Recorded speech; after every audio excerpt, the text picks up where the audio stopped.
Enaknya dipanggil apa nih? Bu, Mbak, Empok, Neng, Jeng? Terserah saja. Silakan Oke, pemilik. Ya, oke. Panggil Bu aja ya, biar netral gitu. ya, silakan.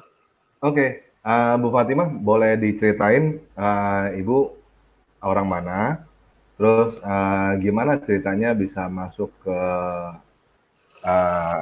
ke garis keras gitu ke kelompok NII? Dan juga Ya, gimana ceritanya kok bisa setelah itu bisa terima Yesus? Silakan. ya.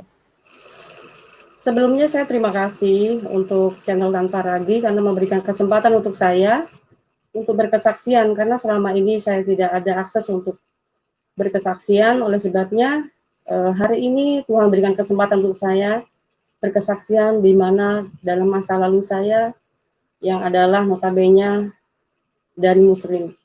Perkenalkan, nama saya Fatimah Sa'diyah, saya berasal dari Jawa dan latar belakang saya memang Muslim. Saya tidak pernah mempunyai niat dan tidak pernah punya cita-cita untuk menjadi seorang Kristen. Karena dalam keluarga saya semuanya Muslim, lingkungan saya semuanya Muslim. Bahkan di dalam kehidupan saya tidak pernah saya menemukan yang namanya gereja di lingkungan saya. Saya tidak pernah menemukan orang Kristen di lingkungan saya. Saya dibesarkan keluarga Muslim semuanya 100%.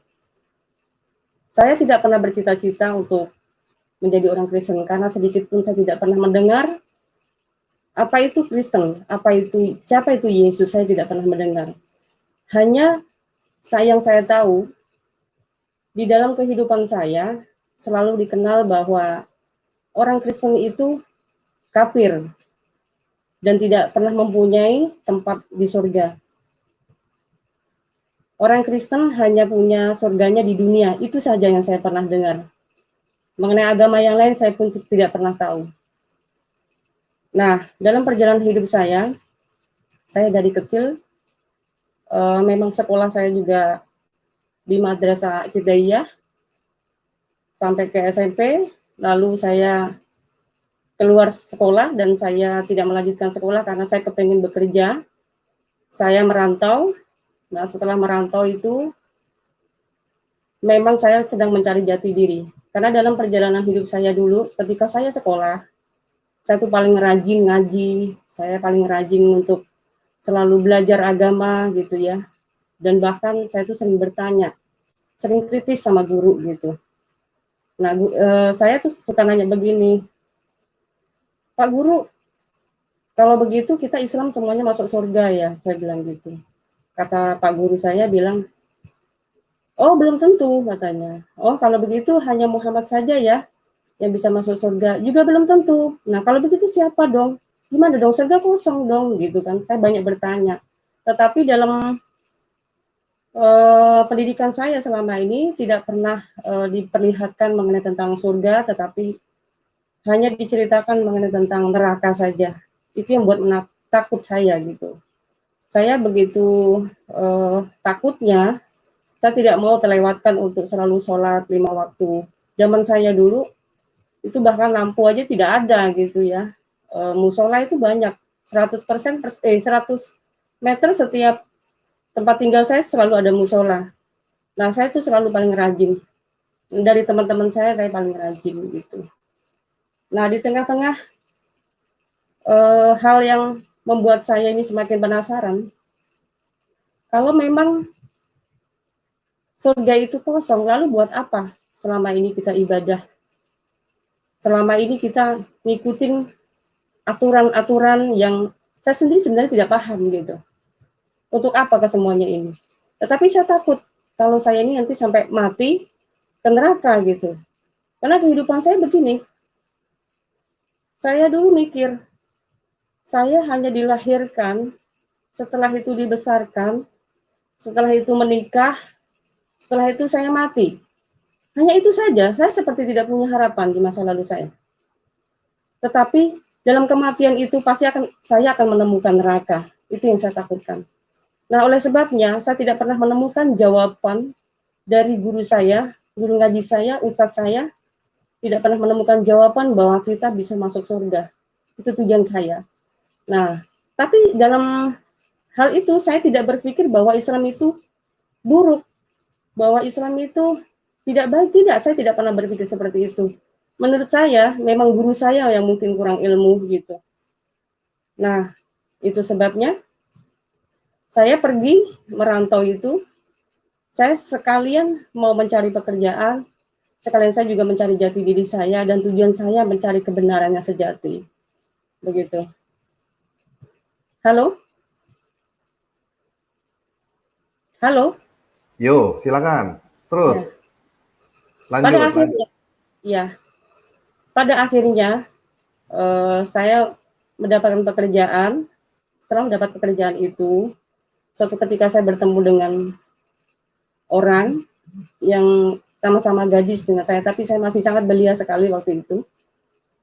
Saya diajak berteman, lalu diajak ke rumahnya gitu. Nah, di situ saya tidak mengira bahwa di situ saya bertemu dengan orang-orang yang sangat sangat mengerti dengan agama. Saya melihat mereka ini semuanya religius gitu. Nah, di situ ada kesempatan saya untuk bertanya-tanya mengenai tentang agama Islam. Karena memang selama ini saya tidak pernah mendapatkan suatu jawaban dari guru saya dulu. Gitu. Nah, setelah itu,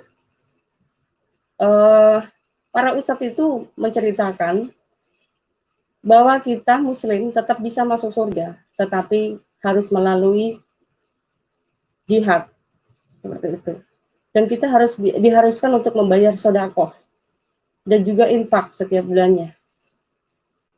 Nah, mikir saya begini, oh pasti di sini kayaknya ada jalan di sini, ada jalan menuju surga ini di sini. Saya menemukan komunitas yang membuat saya itu semakin nyaman, membuat saya mungkin semakin inilah jawaban seperti itu. Dan saya melanjutkan perjalanan saya, akhirnya saya masuk di dalam organisasi yang saya sendiri tadinya tidak menyangka bahwa itu adalah melawan hukum. Tetapi yang jelas saya menjalani semuanya sesuai syariat Islam. Gitu. Yang penting saya tidak keluar dari Islam. Saya tetap Islam. Karena saya tetap memandang bahwa Islam itu adalah rahmatan lil alamin. Saya tidak pernah memandang Islam itu buruk. Itu masa lalu saya. Tetapi dalam perjalanan hidup saya justru tidak pernah menemukan kedamaian. Saya di dalam organisasi itu seperti orang dikejar. Karena apa? Saya semakin tidak punya harapan. Mungkin saya akan menemukan jalan ke surga melalui infak dan sedekah dan jihad yang selama ini saya jalanin. Saya dapat pekerjaan setiap bulan saya gajian, selalu habis untuk itu semua. Bahkan untuk kesehari-harian saya harus berjuang saya harus cari sendiri lagi. Itu penderitaan saya selama saya mengikuti organisasi ini. Karena apa? Semuanya demi untuk berdirinya dan tegaknya Indonesia ini menjadi negara Islam. Karena tujuan negara Islam ini, tujuan bangsa Indonesia ini dan organisasi yang saya jalani dulu, ini bertujuan untuk membuat bangsa Indonesia ini menjadi negara Islam Indonesia. Nah, tetapi sekian lama saya mengikuti perjuangan itu, akhirnya keluarga saya mencari saya dengan bantuan polisi. Mereka mencari saya, dan selama 1 minggu kata mereka menemukan saya. Dan saya ditemukan di tempat organisasi saya itu. Saya diajak pulang, tetapi dari tim organisasi saya bilang, kamu tidak boleh pulang begitu saja. Nah, saya mendapatkan ancaman dari mereka. Mereka bilang, antum mau rencana balik lagi atau tidak?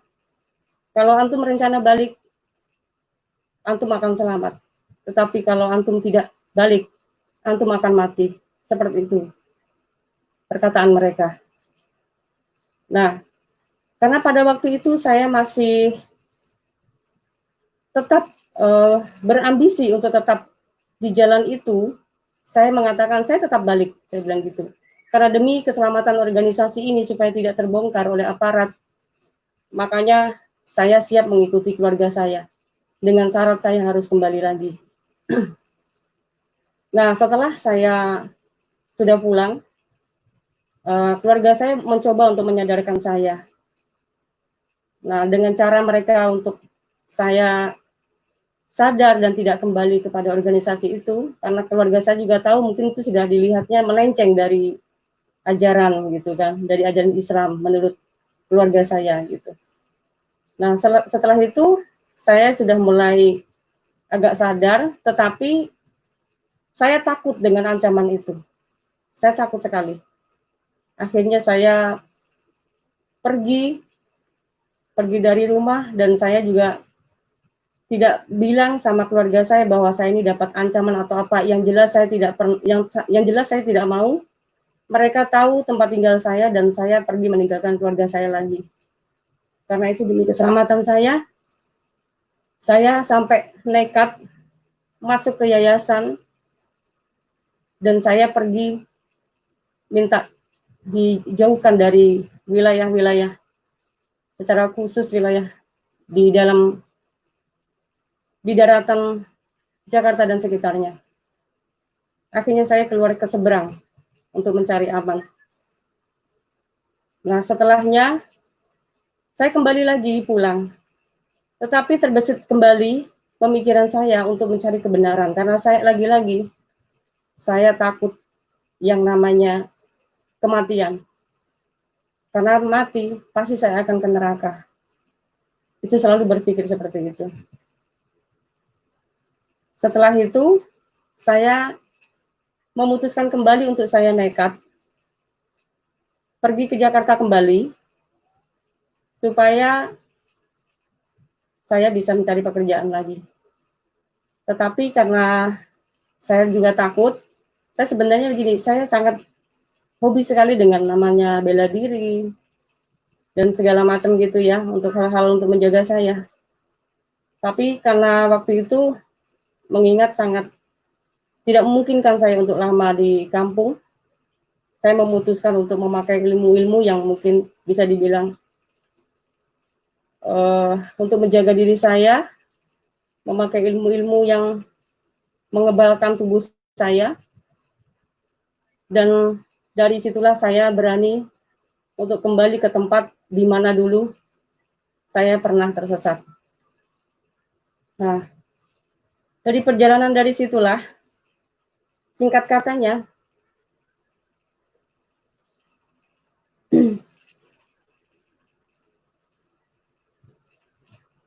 saya mencoba lagi berjuang untuk mencari pekerjaan. Tetapi kata security semuanya bilang katanya tidak ada pekerjaan. Nah, karena saya mungkin udah biasa diajar untuk mental keras, melawan orang, apalagi ditambah lagi saya punya ilmu-ilmu, saya hobi sekali dengan berantem secara fisik. Nah, setelah itu, saya dendam sekali dengan satpam itu, dan saya mencoba ingin membalas dendam. Dan saya berusaha untuk belajar lagi tentang fisik saya, untuk saya supaya lebih baik lagi. Nah, dari situlah saya dipertemukan dengan cowok. Saya satu kos gitu ya, satu kos sama temen cewek. Nah, itu temen cowok yang datang itu temennya temen aku gitu. Lalu temen aku itu mencoba mendekati saya dan dia suka sama saya gitu. Tetapi saya dengar dia security gitu kan. Nah, setelah itu saya akan manfaatkan security ini untuk bisa memasukkan saya untuk supaya saya menjadi security, supaya saya bisa membalas dendam sama security itu yang menolak saya itu. Setelah itu Saya ternyata tidak berhasil karena security yang suka sama saya itu ternyata tidak bisa saya manfaatkan, tapi sebaliknya saya justru dimanfaatkan sama security itu. Dan ternyata dia malah menyukai saya. Terus dalam perjalanan saya dengan beliau ini, kami memutuskan untuk kami menjalin hubungan. Tapi yang namanya perempuan kita tetap takut ya, takut kenapa-kenapa seperti itu. Nah, pada akhirnya saya memberikan ketegasan kepadanya bahwa dia harus ikut saya Islam gitu. Karena ternyata cowok saya ini Kristen, saya tidak tahu sebelumnya gitu kan. Setelah saya tahu, serius mengatakan dia adalah seorang Kristen. Akhirnya saya mengajak bicara dua mata dan saya menyatakan kalau kamu siap menikahi saya berarti kamu harus mengikut saya menjadi beragam Islam. Kata dia tidak bisa, gitu kan. Saya sangat kecewa pada waktu itu karena apa? Ternyata cintanya cuma hanya sekedar itu gitu. Tidak mau berkorban untuk saya. Ya sudah, akhirnya kami memutuskan untuk berpisah.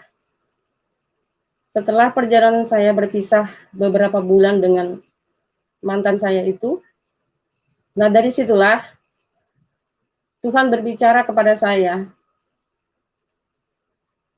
melalui mimpi. Singkat katanya malam itu saya tidur sendiri, tidak ada teman saya. Teman saya lagi di tempat saudaranya. Nah, ada yang namanya pohon rindang yang saya lihat di dalam mimpi itu. Lalu saya melihat ada orang yang berjubah putih. Dan di depan orang yang berjubah itu banyak sekali domba-domba. Seperti orang lagi mengembala domba seperti itu. Nah, saya dari jauh, saya melihat bahwa itu siapa gitu kan. Lalu orang yang berjubah itu membuka tangannya lebar-lebar dan dia berkata, "Akulah jalan dan kebenaran dan hidup.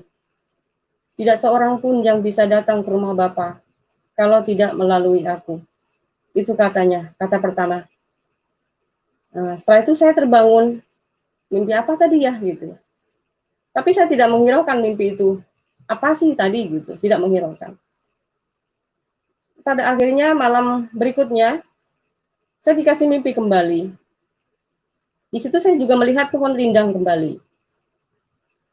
Entah kenapa, apa maksud dari simbol pohon rindang yang selalu muncul dalam mimpi saya itu, saya tidak mengerti. Yang jelas itu yang saya lihat. Dan saya melihat ada anak 7 tangga. Di atas anak 7 tangga itu ada yang namanya salib. Nah, setelah itu di dalam mimpi saya itu, saya disuruh naik memanjat tangga itu sampai ke puncaknya. Saya memeluk salib itu dan salib itu berubah menjadi wajah orang. Orang itu bicara seperti yang mimpi saya pertama kali. Akulah jalan dan kebenaran dan hidup. Tidak seorang pun yang bisa datang ke rumah Bapa kalau tidak melalui aku, katanya.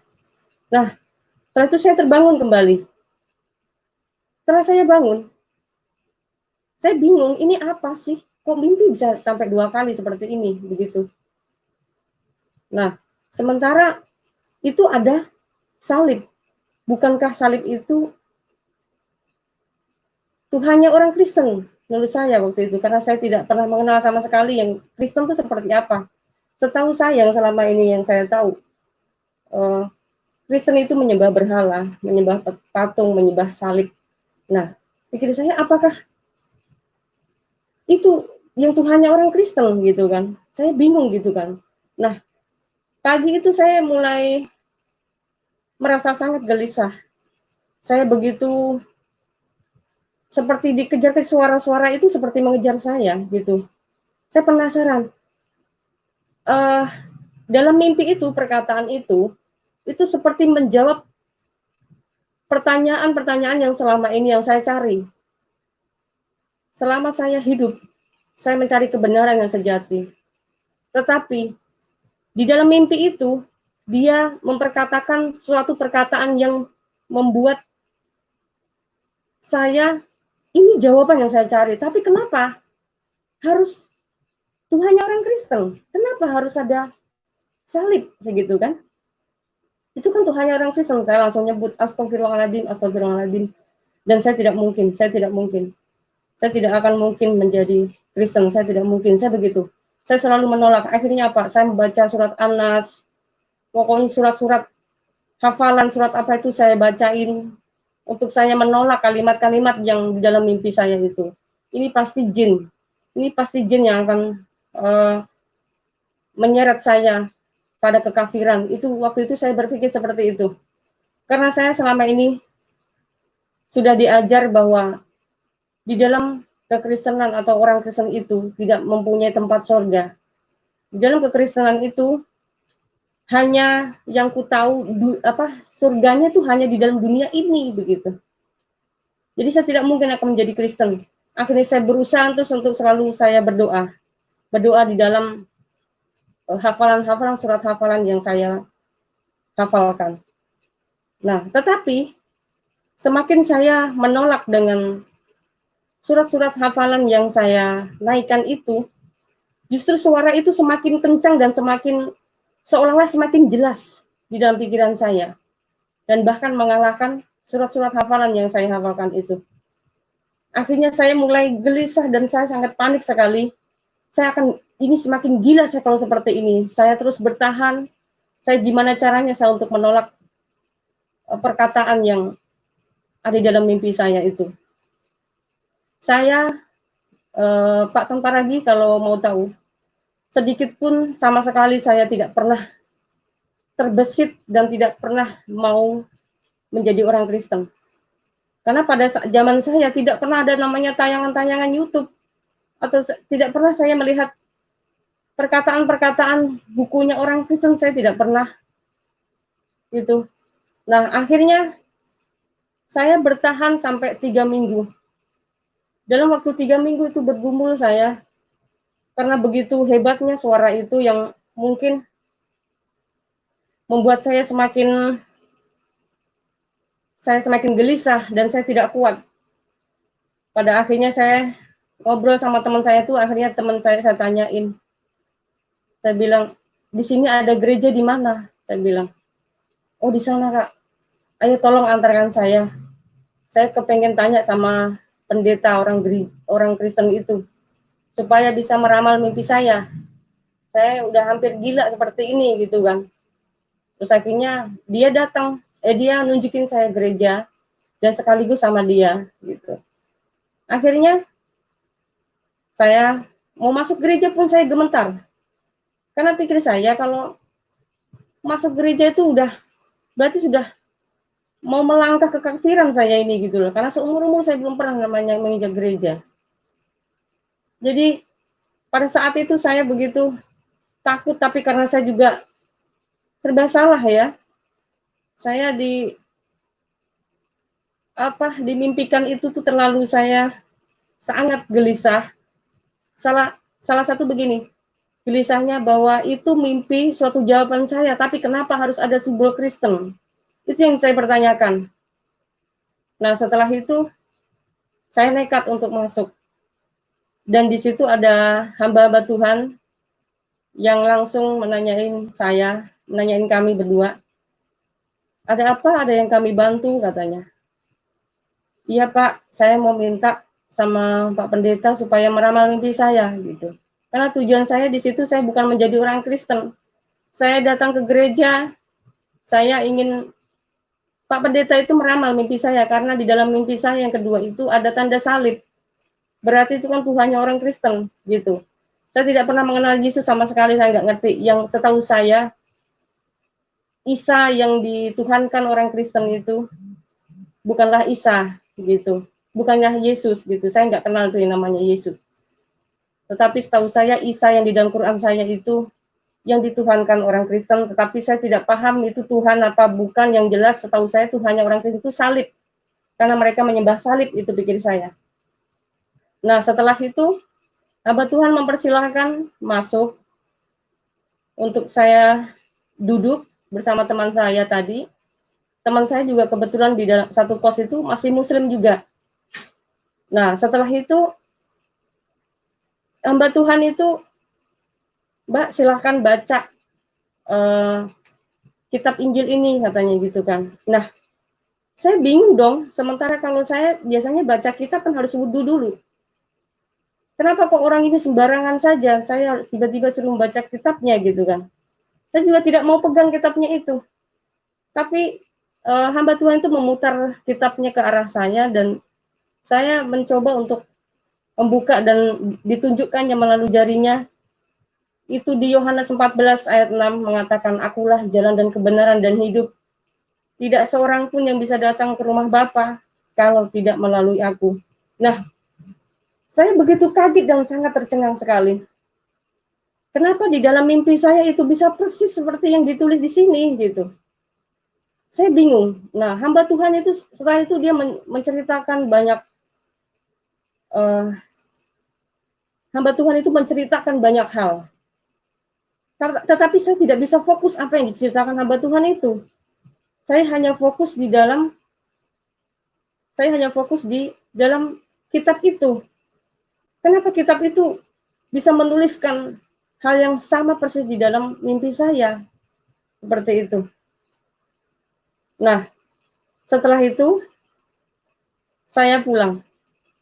Saya permisi minta pulang. Tetapi hamba Tuhan itu bicara, Mbak, kalau mbaknya kepengen belajar lagi tentang Injil, silahkan datang kemari. Dalam hati saya tidak mungkin. Saya tidak mungkin akan menjadi Kristen. Saya tidak mungkin. Astagfirullahaladzim, saya selalu nyebut. Dan bahkan bisa dibilang tidak mungkin karena tidak ada satupun keluarga saya yang beragama Kristen. Saya tidak mungkin menjadi Kristen, saya tidak mungkin. Saat itu saya mengatakan seperti itu. Tetapi dalam pemikiran saya itu kenapa? Jawaban yang di dalam mimpi saya itu bisa persis dalam kitab. Itu saja yang membuat saya semakin penasaran. Sampai rumah saya duduk diam. Malamnya saya mencoba untuk sholat tahajud. Saya berusaha untuk menolak saya untuk menjadi Kristen. Tetapi yang saya pertanyakan pada saat saya sholat itu, kenapa di dalam mimpi saya itu bisa persis di kitabnya orang Kristen? Pada waktu itu saya bertanya seperti itu. Tapi tidak pernah ada jawaban dan saya bingung. Saya sholat pun seperti hampa gitu. Sholat cuman ya begitu-gitu saja gitu. Bisa sholat pakai surat-surat hafalan yang saya cuma hanya pakai. Tapi kali itu saya kepengen ngomong sama Tuhan saya yang dulu gitu. Saya bingung ini bagaimana ini gitu kan. Tetapi saya dulu nggak pernah diajar ngomong pakai bahasa seperti biasa kalau berdoa. Saya diajar juga berdoa selalu memakai bahasa-bahasa yang surat-surat hafalan saja. Jadi hanya begitu-gitu saja gitu. Akhirnya saya mulai stres sendiri gitu. Tambah stres lagi. Saya mulai mikir lagi besoknya.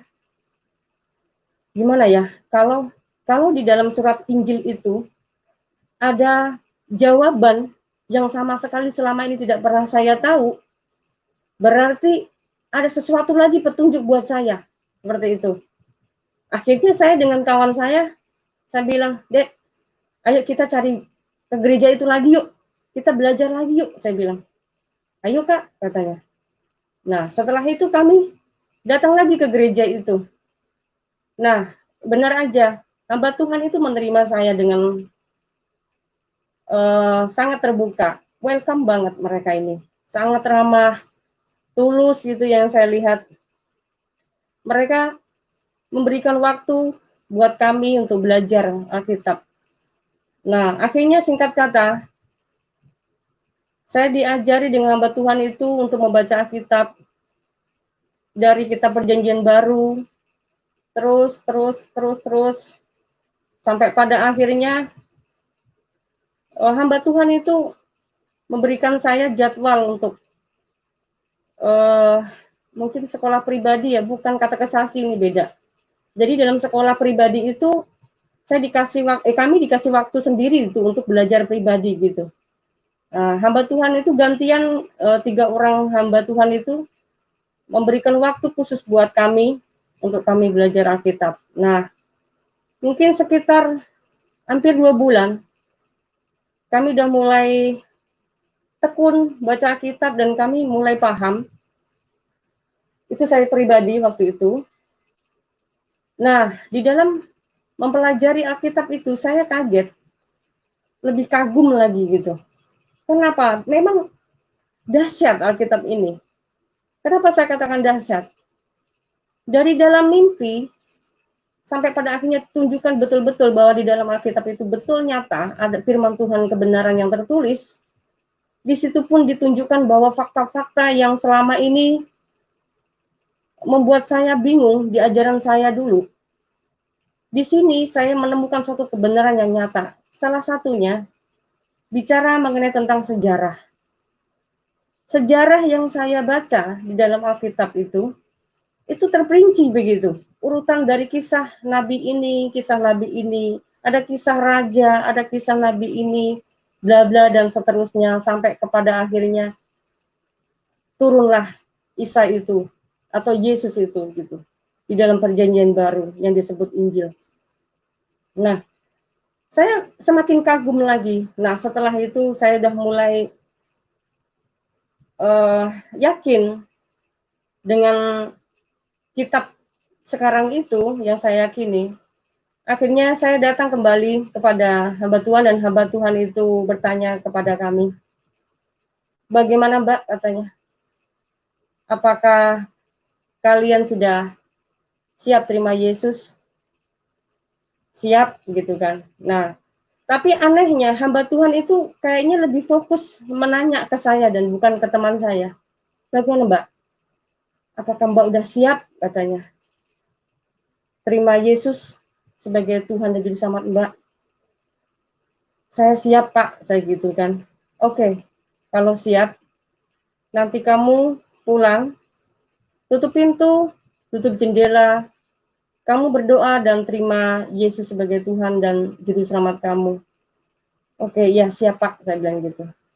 Nah, setelah itu saya pulang, tapi teman saya tidak pulang bersama saya, dia pergi ke tempat lain, tapi saya pulang ke kos-kosan saya.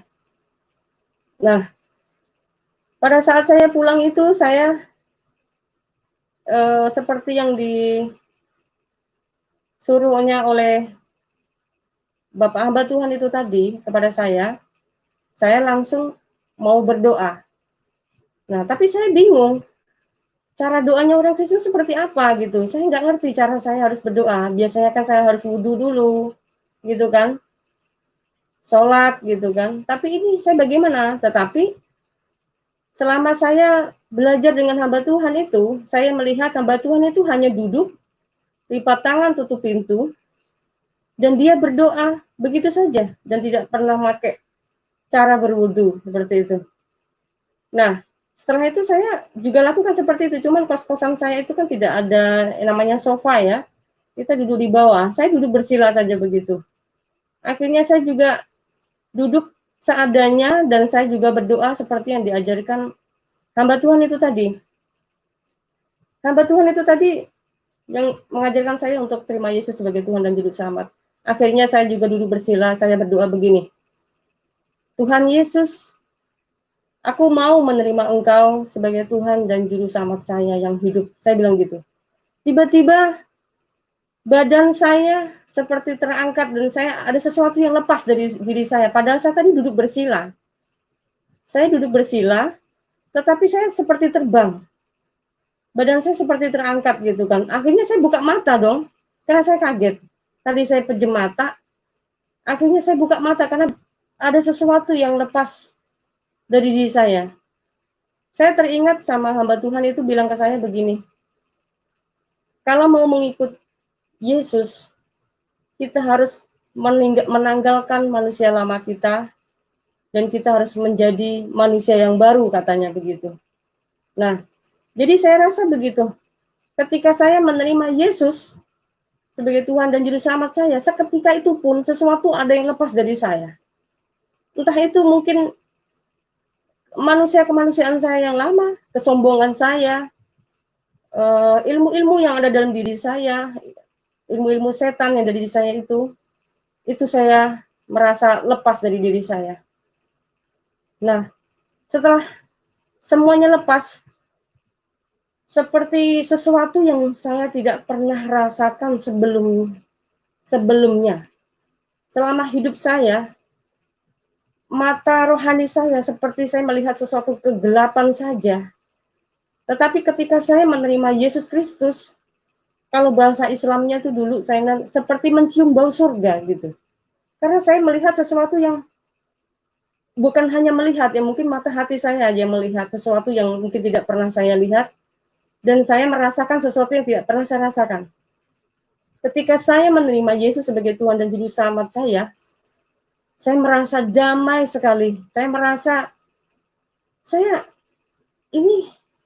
di mana ini gitu loh. Jadi saya merasa wow gitu. Ada sesuatu hal yang sulit saya katakan tapi saya merasakan gitu. Sulit saya katakan tapi saya merasakan seperti itu. Nah, itulah cerita saya dulu. Karena memang sebenarnya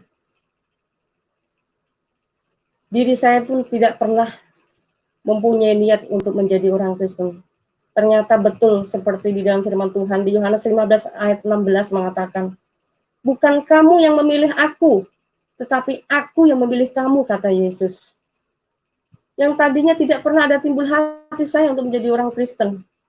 Dan tidak pernah saya berpikir bahwa saya menjadi orang Kristen. Bahkan dulu, di dalam organisasi saya yang saya pernah jalani, otak saya hanya dicuci bahwa orang Kristen itu adalah orang kafir yang harus diperangi. Musuh terbesar kami adalah orang-orang kafir. Gitu. Sampai kami pada saat mengikuti program organisasi itu, konsep-konsepnya dibuat bahwa tujuannya adalah orang-orang kafir. Tujuannya orang-orang yang menentang organisasi ini. Padahal juga sebenarnya di dalam organisasi itu tertulis yang diperangi bukan hanya Kristen, tetapi juga orang yang menentang semuanya organisasi itu. Sampai dibuat ilustrasi di luar organisasi itu adalah maaf ya, anjing. Gitu. Dan kami selalu diajar untuk membenci orang. Orang yang di luar kita itu adalah mereka ini memang pantas untuk bolehlah ditipu, bolehlah dibohongin gitu. Karena menurut organisasi saya dulu, mereka adalah sampah gitu, yang harus dibinasakan seperti itu. Nah, menurut teman-teman di sini mungkin berpikir saya ngaco gitu.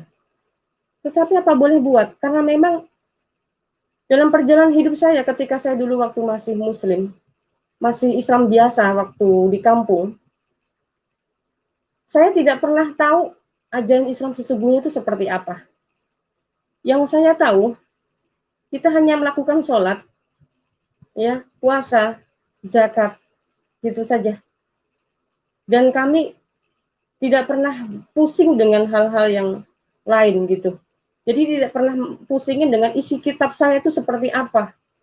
Karena dari zaman saya dulu, itu tidak ada namanya Al-Quran, ada terjemahannya. Kecuali ya juz amma begitu ya. Juz amma begitu, surat-surat hafal memang ada artinya. Tapi Al-Quran dulu tuh semuanya tidak pernah ada yang namanya terjemahan. Jadi saya berpikir Islam itu baik. Islam itu rahmatan lil alamin. Jadi berlomba-lomba untuk berbuat baik, hanya itu saja. Tetapi tidak menjamin saya bisa masuk surga. Walaupun berbuat baik, tetap saja masuk neraka. Begitu. Nah, sampai pada akhirnya saya masuk ke organisasi itulah. Saya mulai sedikit mengenal namanya Al-Quran terjemahan. Kami lebih cenderung untuk belajar Al-Quran terjemahan. Nah, memang ternyata di situ ada himbauan-himbauan untuk memerangi musuh, memerangi non-muslim, memerangi kafir di sekitar kita gitu. Karena memang tujuan utama adalah khilafah. Tujuan utama adalah membuat bagaimana caranya Islam masuk. Bagaimana Indonesia ini bisa menjadi Islam. Bahkan dunia, seperti itu. Nah, mungkin dari teman-teman muslim juga mungkin akan beranggapan, oh Harus bicara konteks, harus lihat konteksnya, mungkin seperti itu. Tetapi marilah kita melihat di dalam perjanjian lama Tuhan sudah menuliskan, kita terdahulu sudah menuliskan sejarah, begitu kejinya sejarah di dalam kitab perjanjian lama. Ya, itu sudah komplit gitu loh. Kejahilian orang, kebodohan orang, kejahatan orang itu semuanya sudah tertulis gitu. Sampai pada akhirnya ada masuk dalam namanya kitab penggenapan yang disebut kitab Injil, yang sudah memperbaharui suatu hukum-hukum yang dulu tidak pernah ada dalam kitab sebelumnya, tetapi penggenapan hukum Taurat sudah digenapi oleh Yesus. Tetapi kenapa setelah Injil ada kitab yang baru yang namanya Al-Quran? Itu mengajarkan sesuatu kekerasan yang seperti hanya di masa lalu, gitu. Kenapa, gitu? Hanya itu. Jadi pertanyaan saya, kenapa? Oke, sebentar Bu Fatimah. Saya Iya, potong dulu bentar, soalnya ini banyak komentar-komentar dari teman-teman yang ini cukup menarik. Kayaknya kita mesti klarifikasi dulu ini. Ini dari Yodi Sampung. Woi, tanpa ragi jangan banyak ngibul, lu poplak. Penipu kau tanpa ragi. Suruh si Fatimah baca surah Al-Kafirun coba. Penipu kau tanpa ragi, settingan ini. Nah, iya jadi betul. Surat. bisa kita supaya kita sama-sama jelas gitu. Bisa nggak Mm-mm. Ibu ada surat hafalan apa, mau Al-Kafirun atau mau apa gitu? Yang Ada. bisa ini yang Ibu hafal. Yang masih Ibu hafal? Oh, surat juz amma. Bisa, Bisa bisa, coba. bisa. Ya. A'udzubillahi minasyaitonirrajim. Bismillahirrahmanirrahim. Alhamdulillahirabbil alamin arrahmanirrahim maliki yaumiddin. Iyyaka na'budu wa iyyaka nasta'in. Ihdinas siratal mustaqim. Siratal ladzina an'amta 'alaihim ghairil maghdubi 'alaihim waladdallin. Ini surat Al-Fatihah, ya. Oke. Nah, saya rasa kalau orang Kristen dari Satu uh, lagi Bu, boleh saya tes sekali lagi Bu, supaya teman-teman nih benar-benar yakin. Boleh? ya, Oke, nih boleh. teman-teman, ini saya buka uh, apa Al-Quran dan saya akan scroll ngacak ya. Saya minta Bu Fatimah akan baca gitu. Jadi ini bukan settingan. Mm-mm. Kita nggak tahu, saya nggak tahu yang mana yang akan keluar. Oke, sekarang saya stop aja. Oke, Bu bisa tolong baca Bu? Kelihatan Iya, nggak? Kelihatan nggak ini? iya. Oh, gedein sedikit, gedein sedikit. Gedein, oke. Ya. Ah, Kurang gede sedikit. Yang mana nih? Yang mana? ini. Yang hijau? Oke, ini aja lah. Ini bisa Oke. baca. Berfirla ilabi innahu kana minas solain minad dolin wa gafir ila. Coba. Ini masih loncat-loncat tulisannya. Masih Gimana? masih loncat-loncat. Udah, stop. Oke. Waqfir ilabi innahu kana minad dolin. Udah. Oke. Oke, jadi jelas ya teman-teman. Buat Yoris Lampung, ini bukan settingan. Oke. Seharusnya cukup jelas. Jadi tadi udah dibuktikan dengan surah hafalan dan baca Al-Quran random. Oke? Ya. Ya. Tadi sampai mana Bu ya? Lanjut Bu, silakan. Eh, sampai di mana ya? Oke. Jadi, Sekarang mm-mm. gini deh, sekarang saya nanya lagi deh. Tadi ada beberapa pertanyaan juga dari teman-teman soalnya. Banyak yang nanya, Bu, kenapa pakai masker, kenapa tutupin muka? Jadi sebenarnya saya mau kasih tahu teman-teman bahwa ini saya yang minta sama Bu Fatimah untuk tutup muka. Bukannya dia yang mau, saya yang minta. Soalnya ini menurut saya agak berbahaya karena kita masih ngomongin soal NII, Negara Islam Indonesia. Ini saya juga belum tahu. Bu Fatimah sekarang masih ada ancaman-ancaman itu nggak Bu? Kalau ancaman dari organisasi itu sendiri saya tidak ada, cuman ketika saya berkomentar di media-media dunia berdebatan seperti itu, saya dapat ancaman. Oke. Dan mereka nggak tahu ya, Ibu dulu dari NII segala macam gitu nggak tahu ya. Sepertinya mereka belum tahu. Oke, jadi nah itu yang kenapa saya minta sama Bu Fatimah untuk tutup muka, seharusnya Kita nggak tahu apa yang akan terjadi atau apakah organisasi ini masih ada atau bagaimana, saya nggak tahu. Jadi lebih baik kita ambil aman aja. Jadi saya minta Bu Fatimah untuk tutup muka. Terus Iya, Bu Fatimah dibilang cantik, Bu. Banyak sekali yang bilang cantik, Bu. terima kasih. Terus saya mau nanya juga mengenai ini ya, apa? Kan Ibu dari dulu kan dari Muslim itu nggak pernah sama sekali dikasih tahu tentang surga itu seperti gimana, nggak pernah Ibu ya. Tidak pernah, tidak pernah. Yang kan yang kayak seperti apa? Kesibukan para lelaki nanti di dalam surga gitu ngapain itu nggak tahu juga Bu. Tidak ada, tidak ada, Ini tidak nggak ada, pernah tidak, dikasih tahu juga. Oh jadi tidak karena ada. Ibu wanita jadi nggak dikasih tahu kali Ibu ya. Ya, barangkali di situ. Tetapi begini, saya dulu tahu bahwa istri Muhammad itu lebih satu gitu ya, tapi tidak pernah ada terbesit saya untuk mempertanyakan, tidak pernah. Karena memang dari kecil nggak pernah tahu yang lain, berarti itu normal kan? Ya, Rasanya itu normal gitu, apalagi karena dia nabi kan ya. ya, jadi saya anggap gini loh, Islam itu tetap rahmatan lil alamin. Jadi apapun itu, ya itu kebenaran gitu menurut saya waktu itu. Jadi segala sesuatu yang saya baca mengenai tentang sejarah Islam dan segala macam itu wajar buat saya gitu. Hmm. Dan motivasi ibu waktu itu karena benar-benar cuma karena nggak mau masuk neraka gitu ya. Ya, karena memang saya lihat di dalam Islam itu saya tidak pernah dikasih tahu kamu masuk surga ini harus ke sini, harus ke situ gitu. Hanya tulisannya bilang yang bertakwa. Nah, arti takwa ini tidak jelas sampai di mana gitu. Hmm. Kalau hafal Sementara Al-Quran, ibu pernah nanya nggak? Kalau hafal Al-Quran masuk surga nggak gitu? Pernah nanya nggak? gimana? Pernah nanya nggak? Kalau hafal seluruh Al-Quran bakal masuk surga apa nggak gitu? Pernah nanya Oh, nggak tidak kalau tidak pernah ada juga seperti itu, tidak. Tidak. tidak pernah? Tidak. Oke. Tadi ibu ada apa?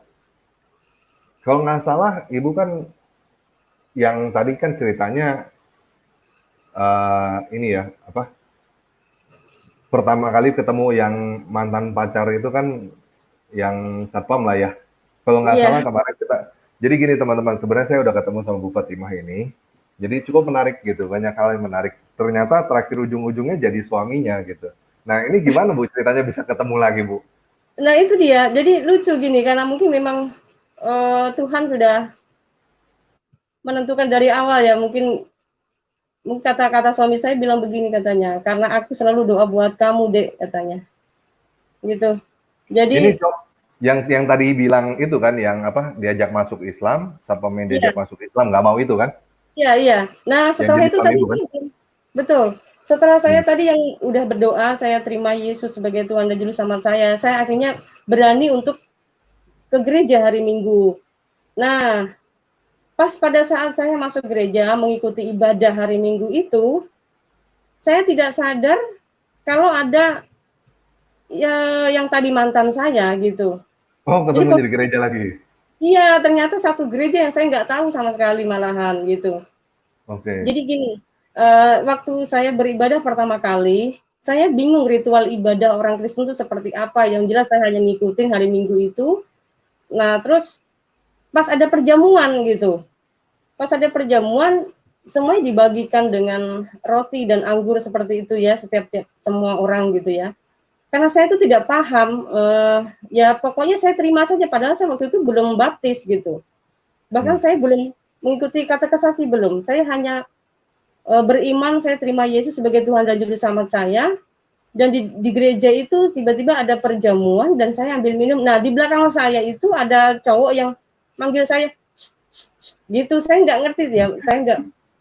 Saya nggak mau menghadap ke belakang karena buat saya, setahu saya kalau namanya kita beribadah harus ke depan saja gitu kan. Hmm. Nah setelah saya selesai ibadah keluar, nah cowok itu datang hampiri saya terus dia begitu heran mungkin, loh oh saya bisa ke gereja padahal tadi saya lihat dia sudah sama cewek lain gitu. Hmm.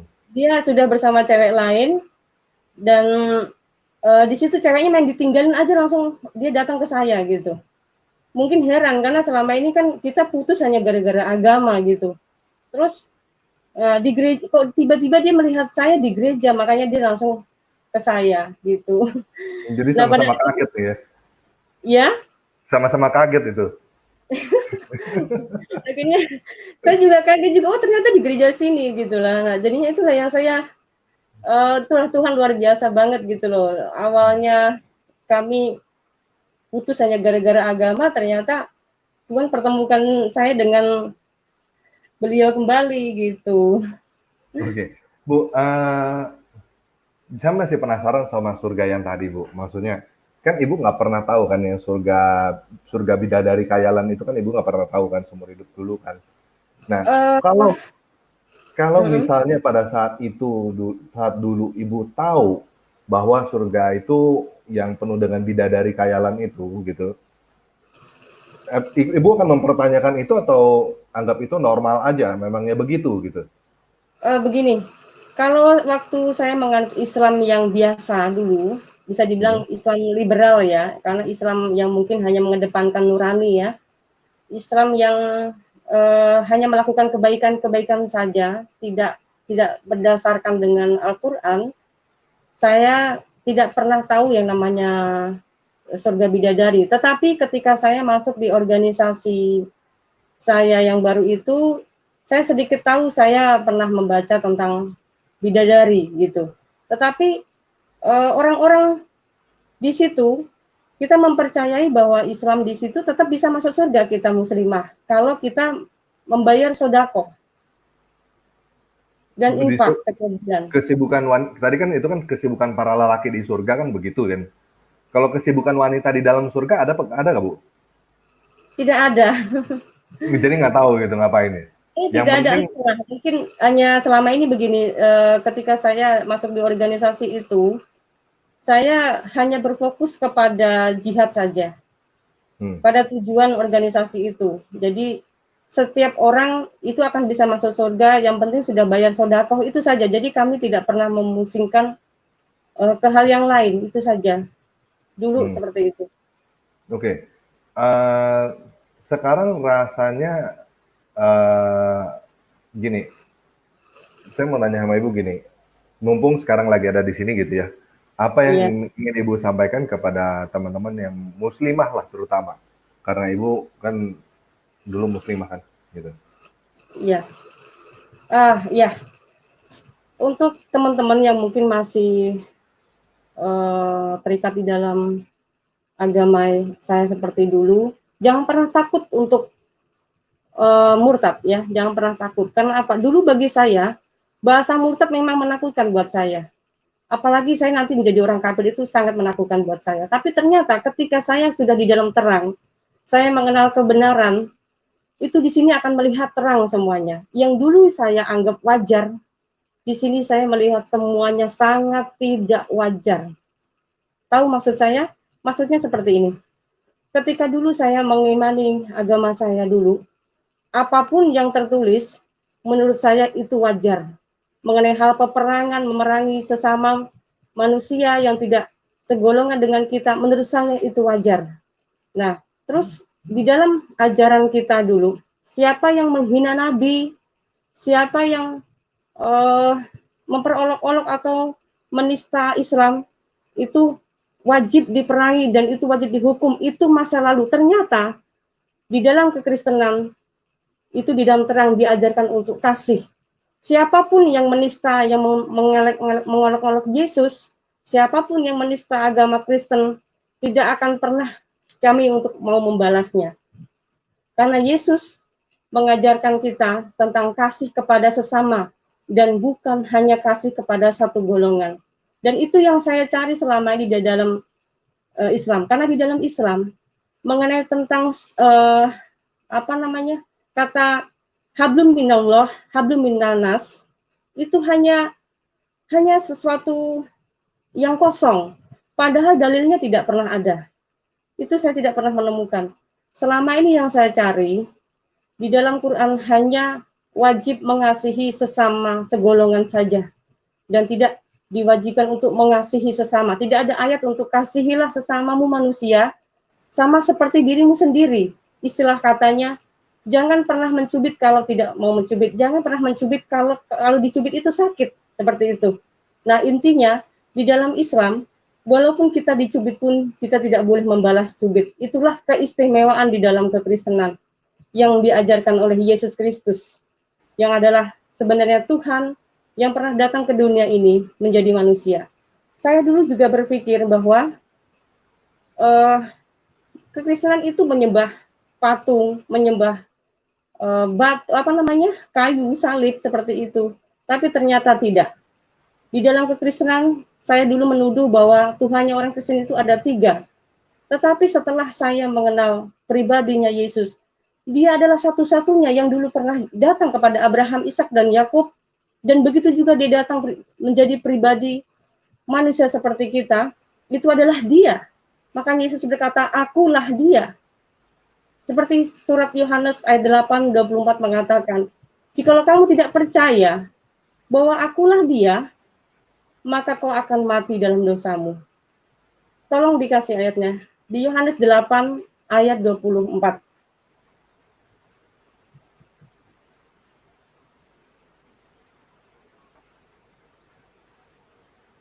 Karena itu tadi aku berkata kepadamu, bahwa kamu akan mati dalam dosamu. Sebab jikalau kamu tidak percaya bahwa akulah dia, kamu akan mati dalam dosamu. Ya, artinya kalau orang yang tidak mempercayai bahwa dia yang datang menjadi manusia itu, orang itu akan menanggung dosanya itu sendiri.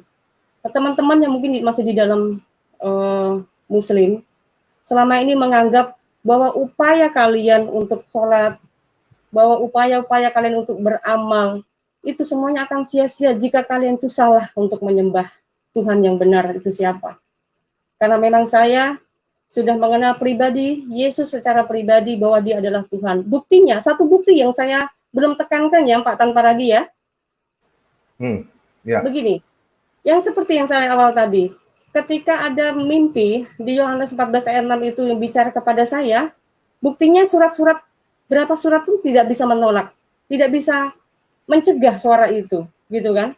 Bisa dibilang, kenapa kalau seandainya saya tidak boleh menjadi Kristen saya ini, kenapa Allah saya tidak bisa menolong saya, gitu. Padahal saya tidak mau menjadi Kristen. Kenapa? Seperti itu. Nah, Ibu dulu coba tolak perkataan Yesus ini dengan surat-surat ayat-ayat hafalan, Ibu ya? Iya, surat-surat hafalan, kayak surat-surat Anas, surat Al-Falaq, kayak begitu, Al-Fatihah, kayak gitu-gitu. Nggak ada satupun yang mempan? Ya, tidak ada satupun yang bisa menghilangkan suara kalimat-kalimat itu. Bahkan semakin saya membaca surat-surat hafalan, saya semakin malah kayak semacam hampir gila. Saya bilang selama 3 minggu saya menolak. Selama 3 minggu itu saya menolak panggilan itu. Saya hampir gila, saya hampir stres. Saya udah parah. Nah, ini saya belum saya ceritakan ya, hampir gilanya saya waktu sholat tahajud. Karena sholat tahajud saya tidak pernah diajarkan namanya doa pakai bahasa-bahasa kita gitu ya. Doanya selalu pakai bahasa Arab, bahasa surat-surat hafalan saja. Sampai pada akhirnya saya kesel gitu. Saya akhirnya gini, wahai pencipta langit dan bumi, saya bilang, tunjukkan kebenaran kepadaku. Jika engkau memang Tuhan, engkau pasti akan mengalahkan suara itu. Gitu kan. Tapi ternyata apa? Tidak bisa. Itulah, akhirnya saya pasrah, saya menyerah. Saya benar-benar menyerah, akhirnya saya menyerahkan diri saya sudah menjadi milik Kristus. Dan saya sekarang bukan milik Allah lain, akan tetapi saya menjadi milik Yesus Kristus, yang adalah Tuhan di dalam perjanjian lama sama perjanjian baru. Dia adalah yang Alfa dan yang Omega. Dia yang tetap sama. Tolong mungkin bacakan di Yesaya 42 ya. Yesaya 42, kalau nggak saya Yesaya 42 ya itu ya. Ayat 12. 48 ya, Yesaya 48, sorry. Yesaya 48. Yesaya 48. Ayat 12.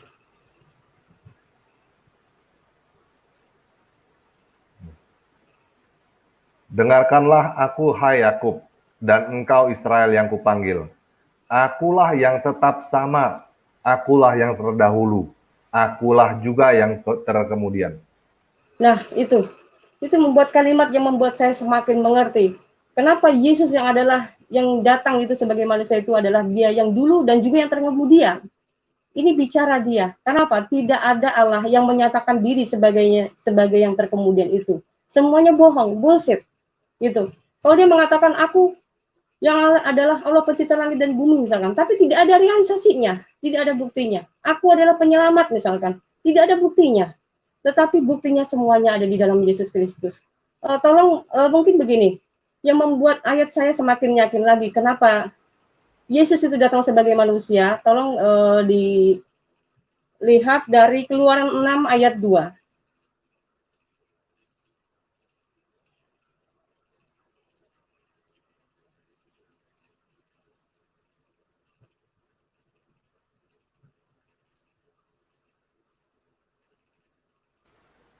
Yang ini? Ya, saya tidak melihat ini kecil sekali soalnya. Oke. Silakan bacakan saja. Aku telah menampakkan diri kepada Abraham, Ishak, dan Yakub sebagai Allah yang Maha Kuasa. Tetapi dengan namaku Tuhan, aku belum menyatakan diri. Ya. Nah, Tuhan di sini ingat ya teman-teman ya, ini Tuhan TUHN huruf besar semua. Ini adalah kata ganti dari Yahweh. Ya. Nah, artinya bisa. Nah, itulah yang membuat saya bilang, inilah ciri yang memang harus semua orang tahu gitu. Orang bertanya-tanya, siapa itu Yesus gitu loh. Kenapa Yesus Kristus kalau di dalam situ udah ada Yahweh? Sementara ini dikatakan Yahweh, tapi belum menyatakan kan namanya. Nah, itu artinya Yahweh itu ada bukan nama yang sesungguhnya. Itu nama yang penuh makna, yang mau diartikan sebagai yang terkemudian, yang mau datang itu gitu.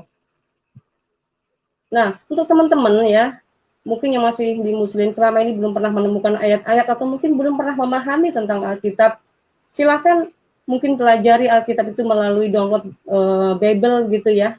Pelajari sendiri. Karena apa? Kalau kita sudah mengenal kebenaran itu, akan melihat sesuatu yang tadi saya bilang, yang dulu saya anggap itu wajar, ternyata di sini sangat tidak wajar. Seperti itu. Begitulah Pak Tantaragi. Oke, Ada pertanyaan? Kita mau undang teman-teman untuk masuk nanya kan nih? Oke, silakan. Oke, mantap. Oke teman-teman, saya kasih linknya di live chat ya. Teman-teman yang mau masuk silakan.